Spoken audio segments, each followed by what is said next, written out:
नमस्कार। Motivated education में आपका स्वागत है। मैं पूजा भंडारी आज आपको आज ही के दिन से जुड़ी कुछ खास घटनाओं के बारे में बताऊंगा। तो आइए उसे देख लेते हैं। आज के दिन 1886 में हॉकी एसोसिएशन का गठन इंग्लैंड में हुआ था। आज के दिन को मॉडर्न हॉकी के जन्मदिन के रूप में देखा जाता है। 19वीं शताब्दी के अंत में ब्रिटिश आर्मी ने हॉकी से स्थानीय नागरिकों को परिचित करवाने के पश्चात भारतीय व एंग्लो इंडियन समाज ने हॉकी खेलने की शुरुआत की। ओल्ड रॉबर्टसन कॉलेज के तत्कालीन प्राचार्य सर हेनरी शॉप ने 1894 में हॉकी को व्यवस्थित रूप दिया। सन 1900 में 2 क्लब बनाए गए थे।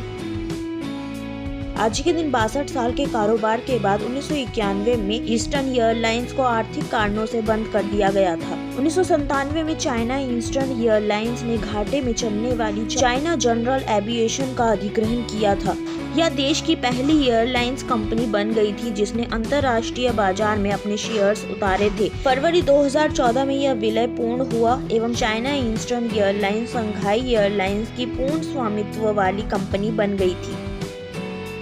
आज के दिन साल 1995 में yahoo.com का डोमेन बनाया गया था। यह एक अमेरिकी निर्मित निगम व वैश्विक इंटरनेट सेवा कंपनी है। यह कई प्रकार की सुविधाएं जैसे वेब पेट्रोल, खोज साधन, ईमेल, खबरें इत्यादि प्रस्तुत करती है।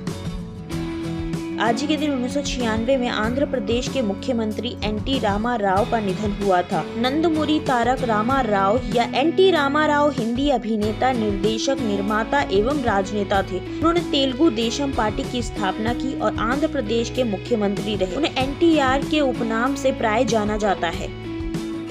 आज के दिन 2003 में हिंदी भाषा के प्रसिद्ध लेखक और कवि हरिवंश राय बच्चन का निधन हुआ था।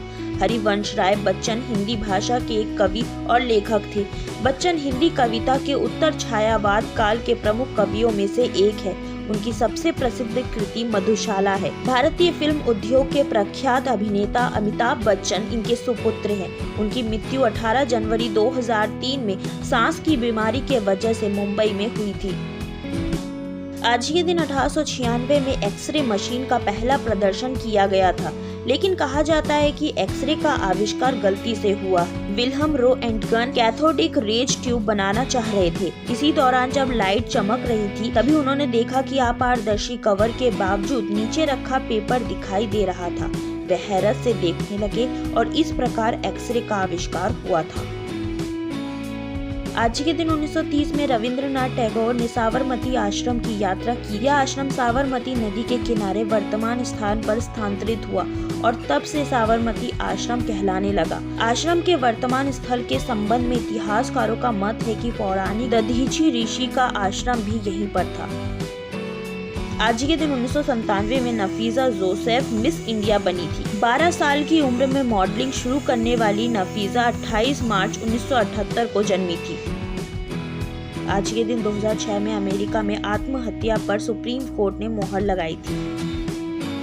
आज के दिन 1778 में हवाई द्वीप समूह की खोज करने वाले जेम्स कुक पहले यूरोपियन बने थे।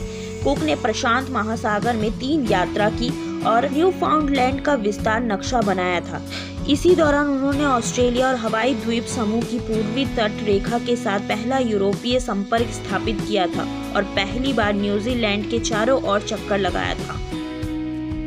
आज के दिन बंगाल क्रिकेट एसोसिएशन ने 2009 में सौरव गांगुली को सोने के बैट से सम्मानित किया था। क्रिकेट एसोसिएशन ऑफ बंगाल भारतीय राज्य पश्चिम बंगाल में क्रिकेट के लिए शासी निकाय है। इसका मुख्यालय ईडन गार्डन स्टेडियम में स्थित है। आज के दिन 2004 में हुई क्रिकेट की 1 दिवसीय श्रृंखला में भारत ने ऑस्ट्रेलिया को 19 रनों से हराया था। इसके बाद हुई 1 दिवसीय श्रृंखला में ऑस्ट्रेलिया ने अंतर्राष्ट्रीय क्रिकेट में अपनी 1000वीं जीत दर्ज करते हुए पहला मैच 34 रनों से जीता था। आज के दिन यूरोपीय साझा बाजार ने ब्रिटेन को अलग करने की फ्रांस ने 1963 में वकालत की थी। लंदन ब्रेक्जिट के बाद व्यापार पर ब्रिटेन और यूरोपीय संघ के बीच समझौता हो गया था। ब्रिटिश सरकार के प्रवक्ता ने कहा कि सौदे पर मोहर लग गई है। इससे ब्रिटेन यूरोप के एकल बाजार का हिस्सा नहीं रहेगा, जिसमें एक समान कर और व्यापारिक नियम कानून लागू होंगे।